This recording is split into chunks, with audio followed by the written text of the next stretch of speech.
In today's video, I'm going to give you 4 guidelines to ensure that your students never lie to you again. And we're going to get into it right now with 3 nevers, so 3 things you're never going to do and 1 thing you're always going to do, and the result is that your students aren't going to lie to you. The first one is to never ask them if they did whatever it was. So if they misbehaved, you're never going to ask them if they misbehaved because, well, you already know that they did. Teachers do this because they feel as if it is a greater level of accountability, or they do it because they're angry and they want the student to articulate and say the words, yes, I misbehave, or yes, I stole this. But you already know that they did. Now, if there's a case where you don't know whether they misbehaved or not, then you don't say anything. Now, in future videos, we're going to talk about how to catch students if they're being sneaky and you think they're misbehaving and you're not sure. We're going to go over that in a future video. But for effective classroom management, and sometimes this is counterintuitive, but for effective classroom management, you either know or you don't know. And if you don't know, then you're going to do things to catch that student. But if you know, then there's no reason to ask if. Again, you ask a student if, you put them in a position to lie to you. And then you're in a difficult situation. So if a student says, no, I didn't misbehave, you're put in a position of arguing with them, proving to them that you saw them and this sort of thing. You don't need proof. Your only proof is you. You're the witness, you saw it, that's it. Don't ask if. It also creates friction between you and them. And if you're a long-time follower of Smart Classroom Management, you know that we don't create friction with students. So never, never, never ask if. Second one, never ask why. So if you know they misbehaved, there's no reason to pull them aside, speak to them, and ask why they misbehaved. Again, this is, you're going back on your word in following your classroom management plan. So you said to your students, if you break a rule, this will happen. You didn't say, if you break a rule, this will be the consequence, plus I'm going to question you like a trial lawyer. I'm going to corner you and ask you why. This also creates friction. Furthermore, it also gives them a chance to justify for their misbehavior. When you ask a student why, they're very commonly going to give you an excuse, or they're going to point the finger elsewhere. In other words, you give them an opportunity to justify for their misbehavior. So you never ask if, you never ask why, and also in what comes out if you ask why is often dishonesty. And this is where they will kind of skirt the truth a little bit or push the responsibility on someone else. Number 3, never discuss.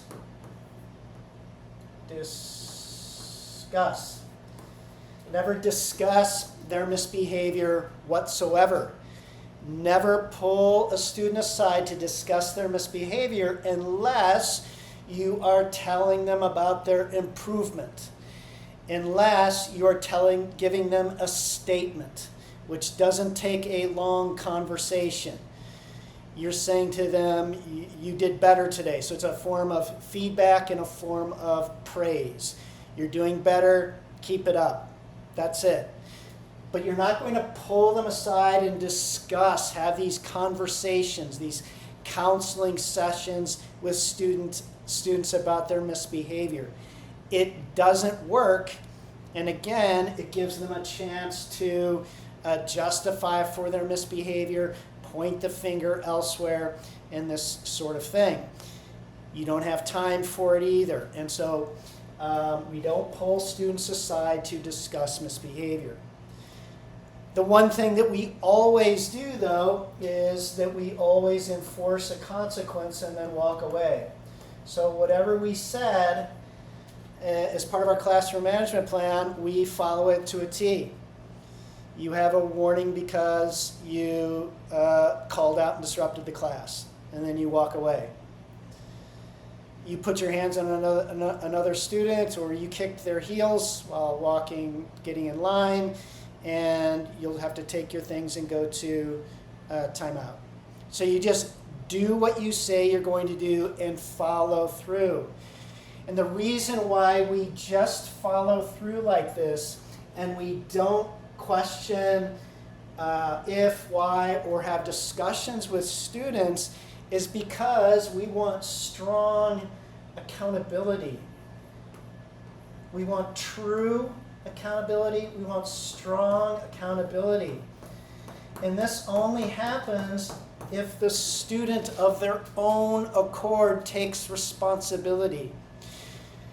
When you insert yourself into the process, you're interfering with the natural internal process that the student goes through and accepting responsibility. They know they misbehave, you're just pointing it out to them.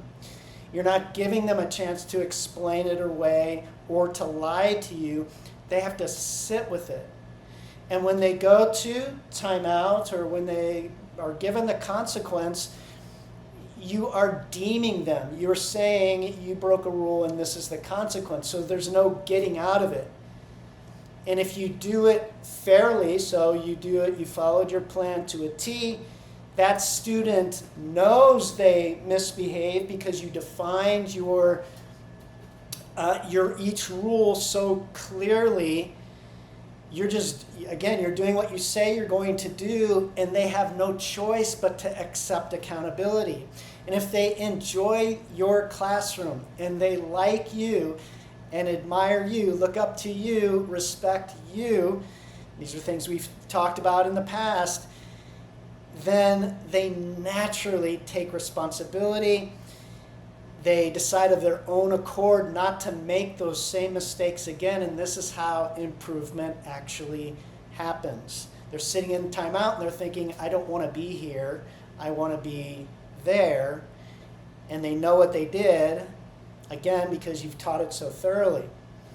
So we want true accountability. Numbers 1, 2, and 3 lessens the accountability, and in some cases even removes it completely.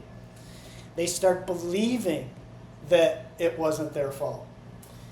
And then last thing is I get the question, well, what happens if you give a consequence and as you're walking away, they yell out, I didn't do anything? So this can happen in the beginning of the school year because your students aren't used to being held accountable. And these are students, the student who will yell this out is a student who is never told no. You may be the first teacher or adult to say no to them. And you break a rule and this is the consequence of it. It is forced accountability and responsibility. And it works. But if they yell out like that, what you're going to do is in the moment, you ignore them. You wait until that student calms down, maybe 30 minutes later, and then you deliver the consequence for calling out in class. So you would approach the student and say, you broke rule number 2, you didn't raise your hand earlier, you yelled out, this is the consequence. And that's it. Again, no reason to discuss what they said, why they said it, no reason to question them like a trial lawyer and this sort of thing. In today's world of teaching, you can't create that friction between them. It has to be pure, clean accountability, consequence. So if they yell out, that's the If they yell out and deny it, so they're essentially lying as they're yelling out, you're going to ignore it, continue with the consequence, add an additional consequence once they calm down, and that's it. So don't put yourself in a position, don't put the student in a position where they feel as if they have to lie. Kids think different, right? And some of them have this is their natural reaction when they feel backed into a corner. Don't let it happen on your watch. I promise you follow these 4 and your students will never lie to you in the classroom again. I hope this helps. Hope you're having a great week. See you next time.